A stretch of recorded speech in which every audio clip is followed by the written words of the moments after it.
Aku Haidi.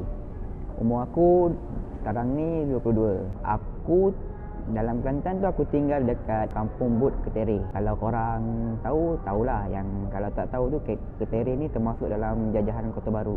Aku 4 orang adik-beradik dan aku sulung. Penyakit ni terjadi waktu aku umur 13.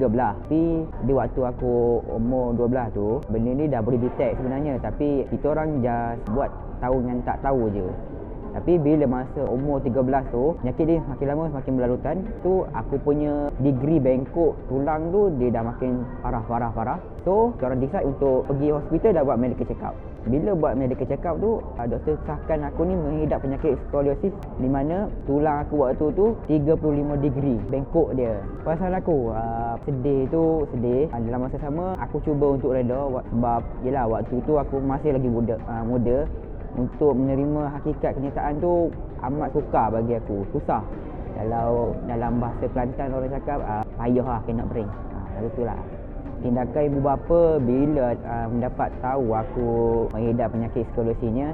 Macam yang aku cakap sebelum ni, first kita orang pergi buat medical check up. Lepas pada buat medical check up tu, ibu bapa aku bagi full support lah untuk teruskan hidup ni. Sebab kalau nak cakap aku tak down tu memang tipulah. Aku down lah juga. Tapi kita orang Islam ni kena belajar menerima hakikat kodok lah. Lepas tu di samping tu aku juga pergi fisioterapi untuk buat terapi skoliosis lah. Tapi benda tu memakan masa. Tapi bila benda tu tak jadi, aku akan buat operation. Tindakan doktor lepas keluar result medical check up aku tu, doktor terus refer kepada hospital besar Kota Baru untuk buat lebih detail check up ni. First doktor tu akan rujuk aku kepada fisioterapi yang lebih orang cakap lebih lengkap lah fasiliti dia. Dalam masa sama, doktor akan pantau aku dalam beberapa bulan, di mana kalau tulang aku tu semakin teruk, doktor akan decide tarikh untuk aku buat operation. Walaupun sebenarnya kes ni hanya operation tu boleh dibuat pada orang dewasa. Kanak-kanak ataupun remaja yang di bawah 15 tahun tu tak disyorkan. Tetapi dengan physical body aku yang dah macam orang dewasa, doktor decide untuk buat operation untuk aku. Kos dia tu menelan jumlah sebanyak 21,000, di mana dengan bantuan pihak kebajikan masyarakat, disebabkan mak aku dan ayah aku ni dua-duanya kerja government, so kita orang boleh apply lah. Lagipun aku waktu tu di bawah umur 18. Kita orang apply duit dengan kebajikan masyarakat tu, dia bagi fund dekat kita orang sebanyak 19,000, yang selebihnya kita orang tambah. Kesan dia banyak, terutamanya bagi yang golongan atlet macam aku dulu memang selalu bersukan. Selepas daripada operation ni, segala sukan-sukan aku memang terhad limit. Maksudnya aku nak main futsal, nak main bola, nak main badminton, boleh, tapi dengan syarat benda tu tak terlalu ekstrim untuk aku dan tak terlalu ekstrim untuk tulang belakang aku. So kesan dia juga waktu aku nak tidur. Orang cakap kalau kita tidur ni mesti nak selesa kan, tilam kena tebal lah apa kan.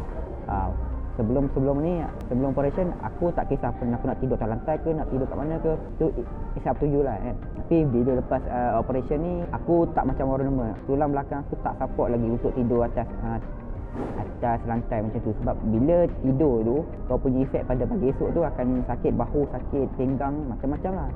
Efek dia sama macam orang tua sakit-sakit ni. Perasaan aku bila besi tu berada dalam belakang aku, first kali masa hari pertama aku keluar daripada ICU, sakit dia memang sakit amat lah. Macam kau sakit gigi yang tak amat-amat, dia lagi sakit daripada tu. Tapi disebabkan doktor tu support aku dengan ubat-ubatan apa semua, dia pun bagi buat tahan sakit. Dekat hospital dia pantau aku, kiranya okey lah. Untuk dalam masa 2 minggu dia pantau aku demi menjaga daripada terjadinya masalah-masalah yang tak diingini.